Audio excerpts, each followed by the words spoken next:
بسم اللہ الرحمن الرحیم۔ السلام علیکم۔ رجب اور معراج کے فضائل و برکات۔ رحمت دو عالم نور مجسم صلی اللہ علیہ وسلم کا فرمان عالی شان ہے کہ رجب اللہ تعالیٰ کا مہینہ ہے اور رمضان المبارک میری امت کا مہینہ ہے۔ ماہ رجب نہایت رحمتوں، برکتوں، بخششوں اور عظمتوں کا مہینہ ہے۔ رجب کو رب کائنات کا مہینہ بھی قرار دیا گیا ہے۔ رحمت دو عالم نور مجسم صلی اللہ علیہ وسلم کا فرمان عالی شان ہے کہ رجب اللہ تعالیٰ کا مہینہ ہے اور رمضان المبارک میری امت کا مہینہ ہے۔ جو شخص ماہ رجب میں روزے رکھے گا تو اللہ تعالیٰ اس شخص کو جنت میں ایک دریا ہے جس کو رجب کہا جاتا ہے، اس کا پانی دودھ سے بھی زیادہ سفید اور شہد سے زیادہ میٹھا ہے، کا پانی پلایا جائے گا۔ رجب کا مہینہ اللہ تعالیٰ کا مہینہ ہے۔ جس بندے یا بندی نے اس کا احترام کیا اللہ تعالیٰ اس کا احترام فرمائے گا۔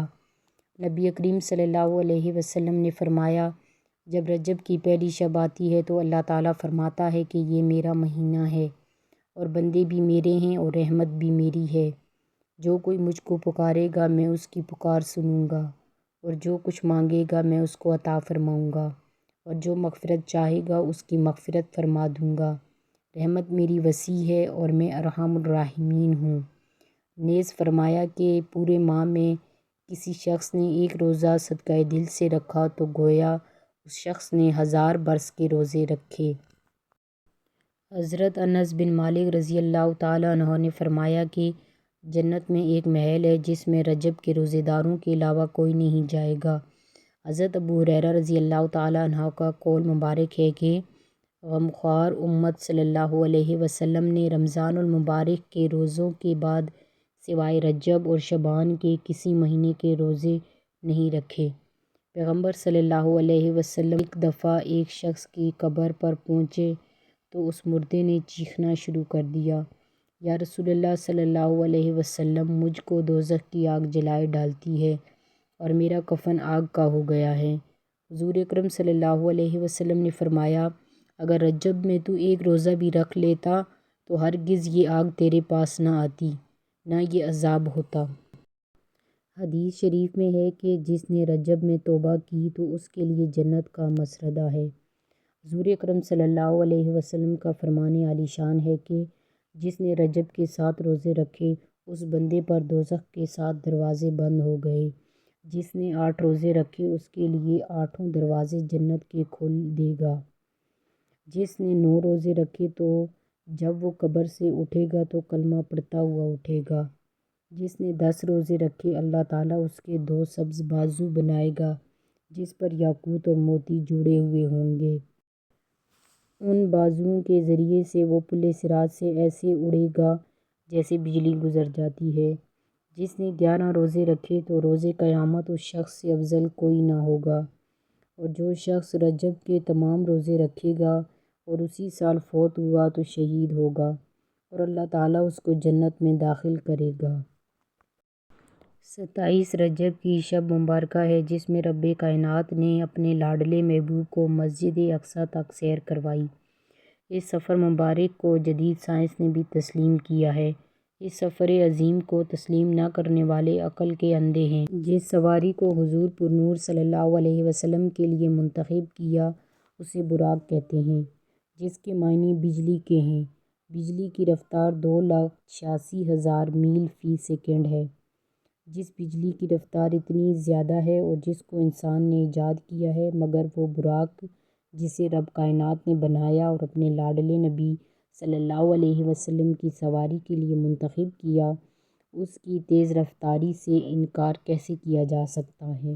جو شخص اس شب مبارکہ میں عبادت الہی میں مشغول رہے گا تو اللہ تعالیٰ اس شخص کے دل کو مردہ نہ کرے گا اور اس دن مرے گا جس دن خوف قیامت سے لوگوں کے دل مردہ ہو جائیں گے۔ جو کوئی 27ویں رجب کو شب بیداری کرے گا اس کی قبر فراخ ہوگی، 70 دروازے جنت کے اس کے لیے کھول دیے جائیں گے۔ حضرت سلمان فارسی رضی اللہ تعالیٰ عنہ کا قول مبارک ہے کہ نبی اکرم صلی اللہ علیہ وسلم نے فرمایا کہ جو شخص اس شب عبادت کرے گا اور اگلے دن روزہ رکھے گا تو اللہ تعالیٰ اس شخص کے نامہ اعمال میں 100 برس کی عبادت اور 100 برس کے روزوں کا ثواب لکھے گا۔ 12 رکعت نماز نفل پڑھیں، 2 یا 4 کر کے پڑھیں، کسی خاص صورت کی قید نہیں، اور 12 رکعت پڑھنے کے بعد 100 مرتبہ استغفر اللہ ربی من کل ذنب و اتوب الیہ اور 100 مرتبہ درود پاک پڑھیں اور روزہ رکھیں۔ جو شخص یہ کرے گا، جو چاہے گا وہ پائے گا۔ اس کے نامہ اعمال میں ہر رکعت کے بدلے حج اور عمرے کا ثواب لکھا جائے گا، اور اس کے 12 برس کے گناہ معاف ہو جائیں گے اور جنت پائے گا۔ نور مجسم صلی اللہ علیہ وسلم نے فرمایا کہ جو شخص اس رات 6 رکعت نماز نفل ادا کرے گا، ہر رکعت میں سورہ فاتحہ کے بعد سورہ اخلاص 7 مرتبہ پڑھے تو اللہ تعالیٰ اس شخص کو بخش دے گا اور ہر رکعت کے بدلے 27 برس کی عبادت کا ثواب ملے گا اور وہ جنت میں جائے گا۔ جب سرور کائنات صلی اللہ علیہ وسلم معراج پر تشریف لے گئے تو تمام انبیاء نے آپ صلی اللہ علیہ وسلم کی اقتدار میں نماز ادا کی۔ آپ صلی اللہ علیہ وسلم نے امامت میں 2 رکعت نماز نفل ادا کی۔ پہلی رکعت میں سورۃ الفیل اور دوسری رکعت میں سورۃ القریش پڑھی۔ پس جو شخص یہ 2 رکعت نماز نفل اس طریقے سے ادا کرے گا، اسے انبیاء کے گروہ کی موافقت کا ثواب عطا ہوگا۔ اس شب مبارکہ میں قرآن پاک کی تلاوت، درود شریف کی کثرت اور اپنے گناہوں پر آنسو بہانا چاہیے۔ اس شب صلاۃ و تسبیح پڑھنا بھی نہایت مستحسن ہے۔ رب کعبہ سے دلی دعا ہے کہ وہ ہمیں اس شب مبارک کی خصوصی برکات سے سرفراز فرمائے۔ سبحان اللہ۔